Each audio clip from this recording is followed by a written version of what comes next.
Everybody, David Costello here, founder and CEO of Jetpack Workflow and host of Growing From Podcast. Today's guest is Chris Mundon. He is the co-founder and CEO of a new platform called Little Newt, which the goal is to develop and market a truly revolutionary federal income tax automation product. We're going to talk about that. We're going to talk about broader trends in the industry. But first and foremost, Chris, welcome to the show.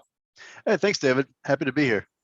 Yeah, well, so we have a lot to unpack here. You have this really interesting history of working in tech-enabled services and working at PwC, Ernst & Young. We have the new platform. We have the future of tech. But you know what? Let's just start with Little Newt. What is it, and what is it replacing? That's a good question. So basically, it does what I used to do my first year at EY. So as a first-year tax associate, collect the client PwC, build the work papers, do all the calc.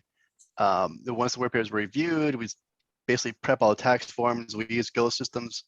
From start to finish on like a very easy return. I did like private equity. So maybe a day and a half, 2 days per investment vehicle for a simple one. Our platform does the same thing. Collects PwC, creates work papers, does the M1 calcs, maps everything out, then sends all the data to the tax softwares, and does it in about 20 minutes. So what used to take me about a day and a half as a first-year tax associate, this does in about 20 minutes, and it runs nonstop, constantly over the night. We did just launch a few weeks ago, so I can't say it's a fully finished product. Like we are, just now hitting marketplace and getting some really good user feedback, but that's what it's doing now, and kind of what the vision is to be a fully automated tax associate. Wow, interesting. And so do you see this coming into the tax preparation market? Like would Intuit eventually view this as a competitor, not to give away all your cards? Or is this a great kind of way to automate certain parts of your labor force in your firm? So actually right now we mostly enhance Intuit's products, like Thomson Reuters, Intuit, Wolters Kluwer, and Drake. Which right now what we have is something that enhances their product. We don't have something that can replace them. So kind of what it does is it'll pull all the data, then upload it to say UltraTax or ProConnect or Lacert. So instead of manually entering the data yourself as a tax associate, the software just uploads it, for you. I love it. That's amazing. And so let's peel back a little bit. So you just launched recently. We're in the middle of tax season right now. Walk me through like what's the technology behind it? Like how are you able to do this now? And then where do we feel like the future of the industry is going? Thanks. Yeah, we kind of got lucky. So the idea was, the original idea started when I was at EY, and actually probably before that. So my kind of like to back up, like my dad was a tax CPA at Arthur Andersen, and my granddad was a tax CPA. And his nickname was Little Newt, and that's kind of where the idea of the company and the name came from. Is that like tax season has like wrecked 3 generations of my family. I had to break, promises, make promises I couldn't keep. Lost relationships because of it. I saw it wreck my dad. My granddad passed by that point, but I know it affected him. So the idea was to build something in kind of my granddad's honor that, could kind of just like make tax season better and easier for the practitioners. So we don't license our software to small, medium businesses, and we don't use it as a firm. We license it to CPA firms to kind of automate tax season.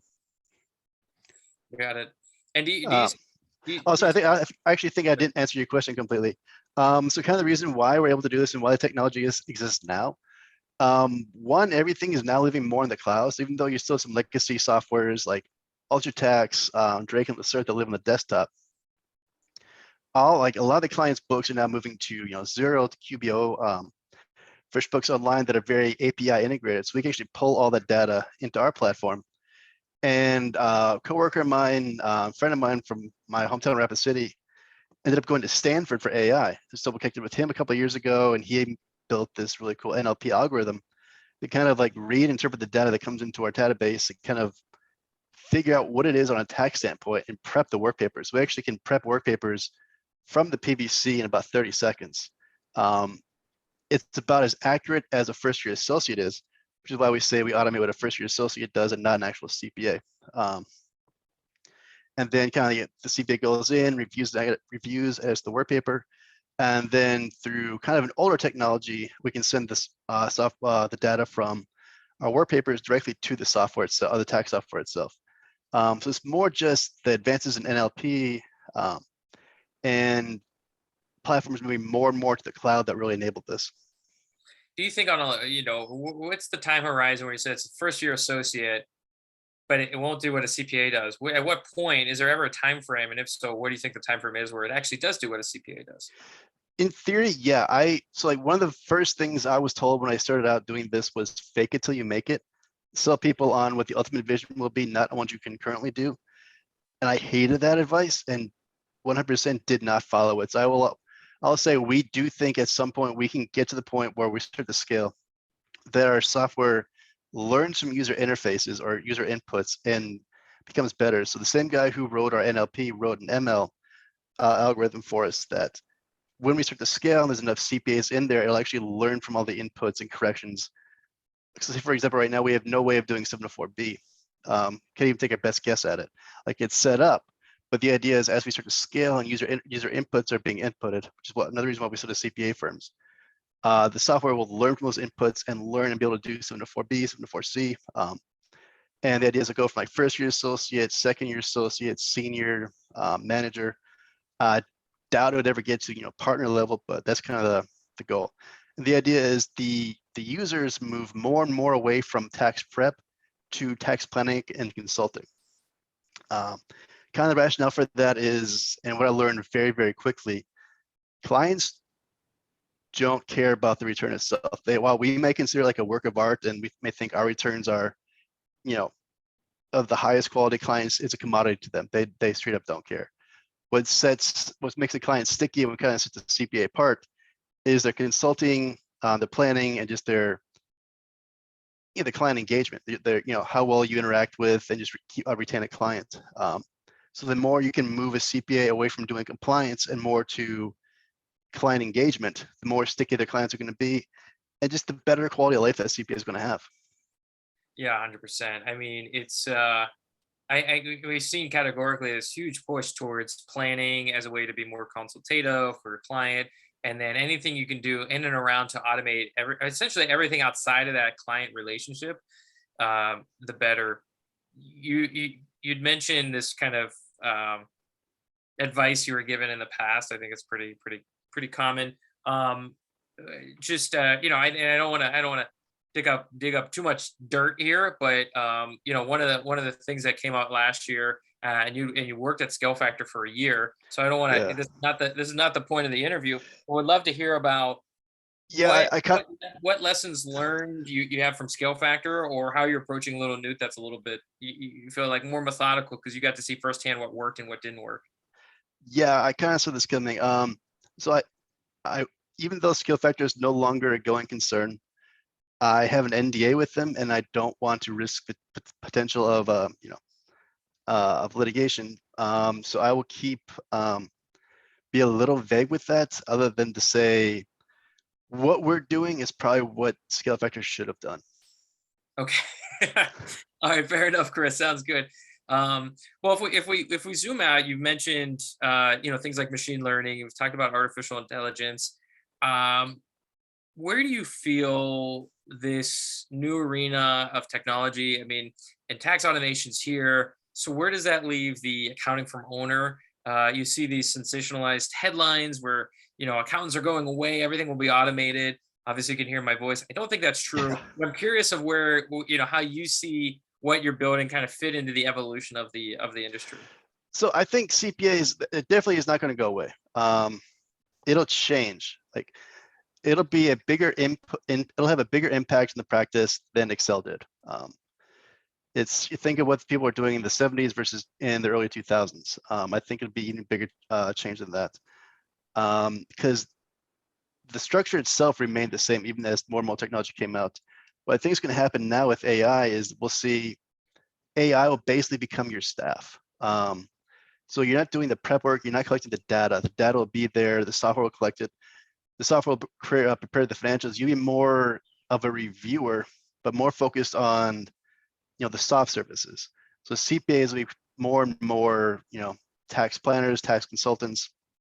And I also think you'll see more and more hybrid firms where the traditional CPA is audit, tax, and if it's one of the big four, they'll do consulting as well.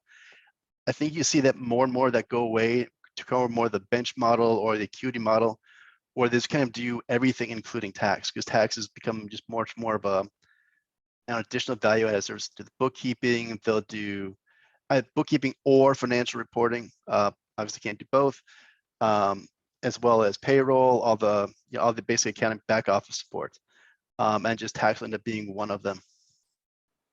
Yeah, I mean, I can imagine even as you're talking through this, it's like the role. So maybe the quantity of staff could change, but I also think the role of a technologist in the firm is really important because you'll be able to do tax or bookkeeping or insert other service line item if you are building the technology stack that supports it in a very scalable way for your clients. Because but small business owners aren't going to wake up and one day love accounting.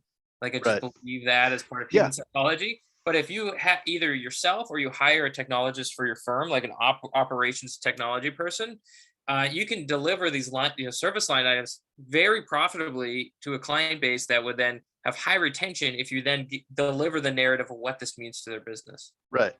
And yes, the idea is you are delivering more value at a more competitive price.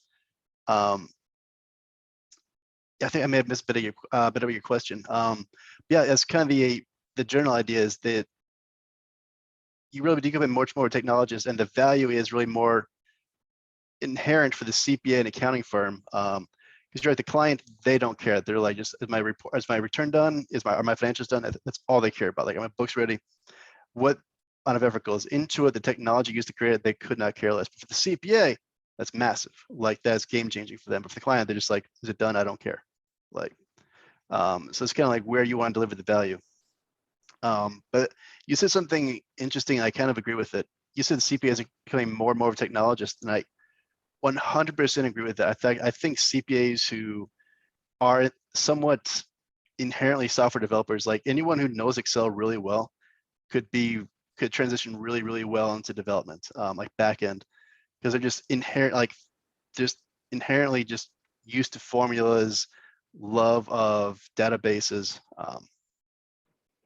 Yeah, absolutely. And I think, for firm owners that are thinking in that way, it's like, oh, they're looking at one database versus another database, and there's, a lot of middleware software like Zapier, and you're kind of doing some lightweight programming to have multiple apps talk to one another. Or it sounds like you have direct integration, so you don't need to do that. But I do think that is going to fundamentally change accounting firms for the better. It'll be more profitable, and they'll deliver better client services. To zero back into Little Newt, and for people listening, we'll link up of how you could check it out and learn a little bit more about it. But you mentioned you just launched, and you're going through your first tax season. Help qualify a little bit more. Are these for any size firms, big firms, small firms? Like, who's a good customer for you? Great And then question. I'm also curious on the life cycle. Like, what's next? What are you hoping to get to by the end of the year from a product perspective? Oh yeah, great question. So our sweet spot right now and who we really serve the best are bookkeeping firms that also do tax work. EA and CPA firms really don't like working with people, and we actually don't work with people who don't at least have an EA. But that's kind of our sweet spot right now because they control the books, and so they know when the books are ready. So the idea of the basic premise for our software is it makes the assumption that the books are complete. Like, you can do book AGEs in it, but the idea is when you get the data, the books are complete. So right now our sweet spot are bookkeepers who do business returns. And then, yeah, we do want to grow into larger and larger markets. Right now it's all business returns. We do 1120, 1120S, 1065. We're rolling out with 1040 later this year. 1040 is a special beast because whereas business returns are more financial based, 1040s are more like W2, 1099, K1s. So you have to have the ability to like read and import PDFs, which we're just now starting to build into it.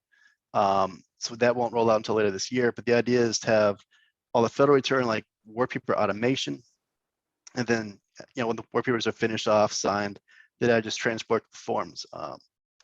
And actually one thing that we haven't hit, I would like to mention, professor I had when I was going through undergrad, taught my accounting systems class, mentioned that in a proper accounting software, there should never be any more than one place where you enter data. And at the time as a student, I'm like, oh, duh, that makes like, who wouldn't do it that way? And then you get into the real world and you're like, oh no, this is terrible. Like there's just riddled with redundancies and the potential for errors is just everywhere. So we kind of, our proposition has always been the CPA should only ever act the tax data in one place, and that's the work paper. Live by the work paper, die by the work paper. So the idea is like upload the data from the work paper, but only interact with it at that one spot and just eliminate all potential redundancies and just, yeah. I love it. Well, if I think, if somebody wants to reach out, learn a little bit more about Little Newt, see what's going on with the product roadmap, what is the best way for the audience to connect with either you or the platform? So actually, at this point anyway, so like our website, www.littlenewt.com, NEWT.com. You can reach out to me at cmundon@littlenewt.com. Also free to just text me at 512-318-3196. Our roadmap right now is the smaller, sole practitioner, 3-member shops. And we are planning to grow, so more and more complex returns, state returns. So the idea is like this time next year, in a couple of years, we could be servicing mid-sized firms and eventually, the larger markets. Awesome. Well, if you're listening right now, you could jot down the notes. If you have more questions about Little Newt, email, URL, whatever it may be, we're going to link everything up at jetpackworkflow.com/blog, jetpackworkflow.com/blog. If you enjoyed this interview, leave a 5-star review. And if you really enjoyed it, if you're talking to somebody else about the future of tax automation, what's coming down the roadmap in terms of this category of utility, share this with a fellow firm owner who needed to hear some of this data. Chris, this has been a real treat. Thanks for coming on. David, thanks. Appreciate it. It's been a blast. It's actually my second podcast. I've really, really enjoyed it. There we go. Thanks again, Chris. All right. Thanks. Bye. Later.